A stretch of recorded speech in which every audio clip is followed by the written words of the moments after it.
নওশাদ সিদ্দিকী, বিশ্বজিৎ মাইতি আমডাঙ্গায় কাফন পরে নামবে, এবারে বুথ দখল করতে দেব না।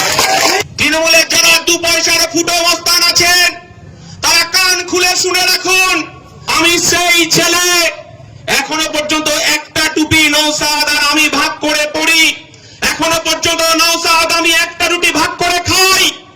আর আমডাঙ্গায় যদি তৃণমূলের নেতারা আপনারা মনে করেন যে অর্জুন সিংকে দিয়ে হিন্দু ভোট ভাগ করে আমার তৃণমূলটাকে জেতাবেন, শুনে রাখুন বাঘের বাচ্চাটা এখনো পর্যন্ত বসে লাইভ দেখছে আমডাঙ্গায়। বাঘের বাচ্চা ঢুকবে যেখানে যেখানে 2021 রিগিং হয়েছিল, সেই রিগিং এর জায়গায় সভা হবে, আর আমরা কাফন পরে নামবো আমডাঙ্গায়। তৃণমূলের যদি ক্ষমতা থাকে আর 2026 বুথে রিগিং করে দেখাক। আপনারা আমডাঙ্গা তৈরির কারিগর আজকে যারা এখানে মিটিং শুনছেন, আর যে তৃণমূলের নেতারা দূর থেকে আমাদের ভাষণ শুনছেন আর মনে মনে ফোন দিয়ে আসছেন যে 21 সালের মতো আবার বুথ দখল করব, শুনে রাখুন নওশাদ সিদ্দিকী, বিশ্বজিৎ মাইতি আমডাঙ্গায় কাফন পরে নামবে, এবারে বুথ দখল করতে দেব না। যদি ভেবে থাকেন হয়তো ভাবছেন বোধহয় বিধানসভা ভোট এখনো অনেক দেরি আছে, 2026, আজকে আমরা অধিকার যাত্রা করে আপনাদেরকে একটু বোঝাতে চাইলাম। বোম গুলির রাজনীতি অনেক হয়েছে, পঞ্চায়েত দখল করেছেন, পুলিশের একটা অংশকে সঙ্গে নিয়ে ব্যালট বাক্স ভাঙচুর করেছেন, আপনি সাধারণ পুলিশগুলো ঢুকতে দেননি। প্রত্যেকটা অক্ষরে অক্ষরে আইএসএফ এর কর্মীরা বিরোধী রাজনীতি যারা করে লিখে রেখে দিয়েছে। চণ্ডীগড়ের একটা ফুটো মস্তান পুলিশের ভয়ে লুকিয়ে লুকিয়ে বেড়াচ্ছে। কে যেন আমাকে বলছিল আমডাঙ্গা থানায়ও নাকি এখনকার এমএলএ নাকি তিনি যেতে একটু ভয় পাচ্ছেন। বলছি সংবিধান আছে, কিছু পুলিশ হয়তো তৃণমূলের দালালি করতে পারে, তৃণমূলের চাটুকারিতা করতে পারে, কিন্তু সংবিধানটা আছে বলে চরম চরম ঢাক নকুল বাতাসা তিহার জেলে জেল খাটতে হয়। আমার জেলে চাল চোর, ট্রিপল চোর জ্যোতিপ্রিয় মল্লিককে জেল খাটতে হয়। সংবিধান আছে বলে পার্থ চট্টোপাধ্যায়কে জেলের ভেতর রাত কাটাতে হচ্ছে বান্ধবীকে নিয়ে। সংবিধানটা আছে বলে তৃণমূলের ফুটো মস্তানগুলো তারায় দাদাগিরি বন্ধ হয়েছে। আমরা আমাদের দায়িত্ব বেড়ে গেছে, নির্বাচনে কে কোথায় ভোট দেবেন আমরা জানি না। আমরা এই কথাটা বলতে চাইছি যে আমডাঙ্গায় আবার বোমা ঢোকা শুরু করেছে তৃণমূল, প্রত্যেকটা পঞ্চায়েতে পঞ্চায়েতে মশলা ঢোকাচ্ছে।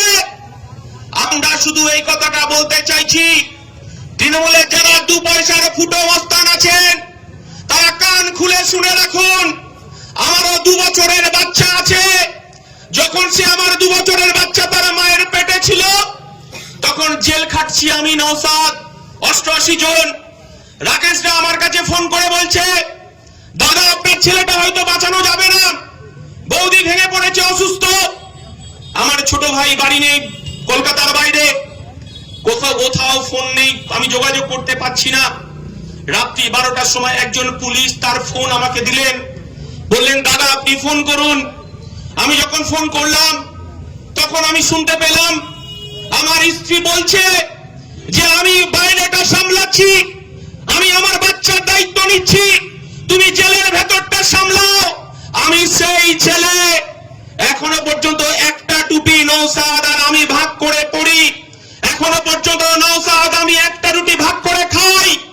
আর আমডাঙ্গায় যদি তৃণমূলের নেতারা আপনারা মনে করেন যে অর্জুন সিংকে দিয়ে হিন্দু ভোট ভাগ করে আমার তৃণমূলটাকে জেতাবেন, আর মুসলমান বুথগুলোকে আপনি যদি ভাবেন ওই আপনার যে তৃণমূলের নেতাগুলো লুকিয়ে লুকিয়ে ভাগ বেড়াচ্ছে তাদেরকে দিয়ে ভোট লুট করবেন, শুনে রাখুন বাঘের বাচ্চাটা এখনো পর্যন্ত বসে লাইভ দেখছে আমডাঙ্গায়।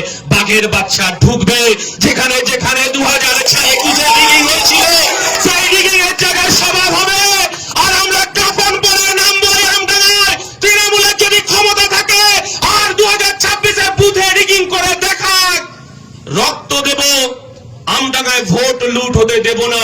এই কথাটা আপনাদেরকে আমি পরিষ্কার ভাবে বলে দিতে চাই। আমার দলের চেয়ারম্যান বিধানসভায় গিয়ে বলছে যে ওয়াকফ সম্পত্তির হিসাব দিতে হবে মমতা বন্দ্যোপাধ্যায়। তৃণমূলের নেতারা এই বাংলায় 76,000 একর ওয়াকফ সম্পত্তি দখল করে রেখে দিয়েছে, যে ওয়াকফ সম্পত্তির টাকায় আমার সংখ্যালঘু ঘরের বাচ্চাদের তাদের উচ্চ শিক্ষায় শিক্ষিত করা যেত,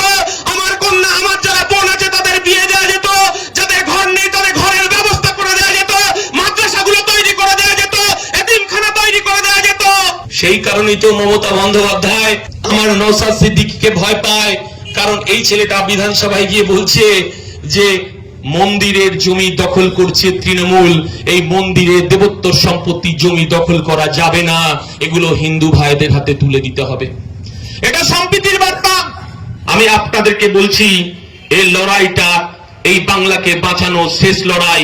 দিদিমণি, আপনার বয়স 75 হয়ে গেছে, কারণ এই লড়াইটা আমাদের নওশাদ সিদ্দিকী যখন বিজেপি পার্লামেন্টে আমরা দেখলাম ওয়াকফ সংশোধনী বিল পাস হচ্ছে, সেখানে কেন তৃণমূলের লোকসভার 3 জন এমপি ভোট দিল না? ভেতরে ভেতরে কতটা করেছে আমরা জানি না, 3 জন এমপি ভোট দেয়নি।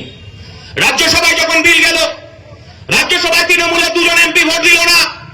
আমরা জানি এটা আরএসএস এর নাগপুরের ইশারায় হয়েছে, যাতে ওয়াকফ সংশোধনী বিলটা পাস হয়ে যায়। আমরা বলতে চাইছি, ভালো কথা, এই ভারতবর্ষে ওয়াকফ সংশোধনী বিলের বিরুদ্ধে যারা ভোট দিল 98% হিন্দু এমপি, তারা কি এতটাই বোকা? ওয়াকফ সংশোধনী বিলে ভোট দিল, কংগ্রেসের এমপিরা ভোট দিল, সমাজবাদী পার্টির এমপিরা ভোট দিল, আরজেডির এমপিরা ভোট দিল, তারা 98% তারা হিন্দু এমপি, তারা ভোট দিল।